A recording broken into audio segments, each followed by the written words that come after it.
Պարոն Ֆարմանյան, կարելի է արձանագրել, որ ձեզ հասցեագրված հարցերի միստվար զանգվածը կարծես վերաբերում էր գործընկերների մտահոգություններին, պայմանականորեն վերջին 10 տարիներին, հատկապես մաքսային ծառայության ոլորտում առկա խնդիրներին։ Խնդրում եմ մի փոքր մանրամասնեք մեր հայրենակիցներն իմանան եւ նաեւ կկարողանանք հնարավորություն ունենալ բարձելու քաղաքացիական պայմանագրի ներքին ժողովրդավարության,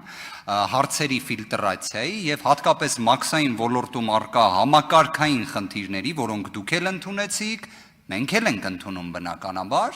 այդ ոնց են իրենք դրանք հաղթահարում կոնկրետ անձանց դեպքում։ Հիմա օրինակ Ֆարմանյան Հայկի կենսագրությունը նայում ենք, պարզում ենք, որ ինքը օրինակ պարոն Եղոյանի պատմած այն մաքսազերծման գործընթացում 0 առնչություն ունեցել։ Բայց մի հատ հասկանանք, իսկ ովքեր են առնչություն ունեցողները ի պաշտոն է,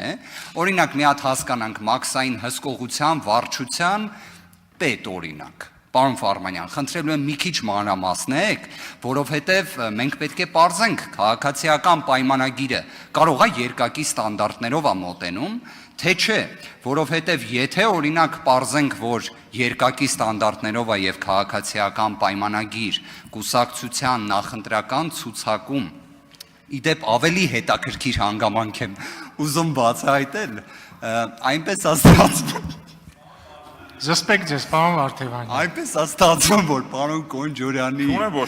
ներկայացրած 14 թվականի հանգամանքների հետ էլ է հեսա ԿՊ-ն առնչություն ունենալու, բայց խնդրում եմ մի հատ հիմա արձագանքեք ռեպլիկի ժամանակ էլ ներկայացնեմ։ Պարոն Վարդևանյան, հաստատում եմ ձեր ասածը, այո, երկակի ստանդարտները վատ բան են։ Ես մեկ անգամ եւս մեր գործընկերներին խորհուրդ կտամ ուշադիր դիտարկել իրենց ցուցակը, ուշադիր նայեք, լավ գիտեք, ինչ վերաբերում է ձեր ասած մաքսային Ժորժան, Հարգելի գործընկերներ, թողեք մարդը ձեր 122-րդ համարը, լավ, սենց ասեմ։ Չգիտեմ, չեմ հիշում։ Արձագանք։ Հիմա որ դուք այդ հարց, ոնց դուք եք ինձ հարց տալի, նույն ռեակցիան ես եմ ձեզ տալի, վատ մի զգացեք։ Արձագանք։ Հարգելի գործընկերներ։ Ժորժան, թույլ տվեք պատասխանեմ, ուրեմն շարունակեմ։ Պարոն Վարդևանյանի ասած, եթե չգիտեք շատերը բացատրեմ, լուսավորեմ,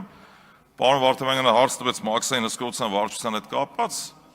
Հիմա կառուցվածքը մի փոքր այլ է, բայց համապատասխան ժամանակահատվածում դա եղել է, այսպես ասեմ, առանցքների առանցքը, մաքսային համակարգի, մաքսային ծառայության, որ այդ ամբողջը ֆիլտրվել է այդ վարչությունով։ Հիմա այս մարդիկ մեզ հարց են տալի, մեր գործընկերները հարգարժան, ասում են ձեր թիմը ո՞նց է կազմե։ Իրանք ոնց որ իրենց լարած ծուղակի մեջ են գան իմ տպավորությամբ, էլի։ Շնորհակալ եմ, գիտեք, իսկապես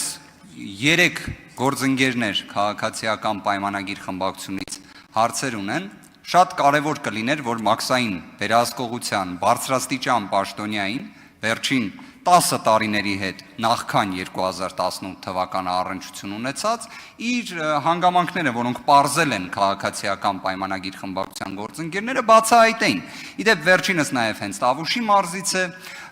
ինքս էլ իդեպ անկեղծորեն ասեմ, որպես անձի ում հետ պետական ծառայությունից դուրս շփումը, հնարավոր է դուք էլ եք տենց շփումը ունեցել, դրական տպավորություն եք ստացել, բայց խնդրում եմ պարոն Ֆարմանյանին մի վերագրեք այնպիսի լիազորություններ, որոնք վերագրելի են ձեր նախընտրական ցուցակին։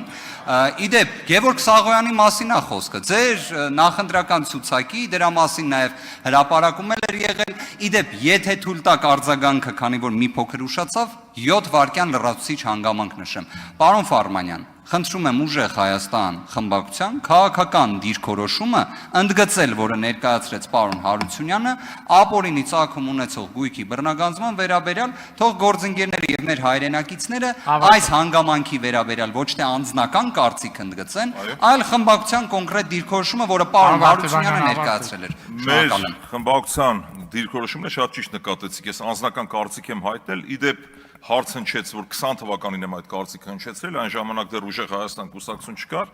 սենց ժողովրդական բառով ասեմ, սիրելի մեր հայ ժողովուրդ, մենք դեմ ենք թալանին, մենք դեմ ենք կոռուպցիային, նախկին թալանը պիտի հետ բերվի, եւ մեր գործընկերները քաղաքացիական պայմանագիր կուսակցության իշխանական լծակներ իրենց ձեռքին է։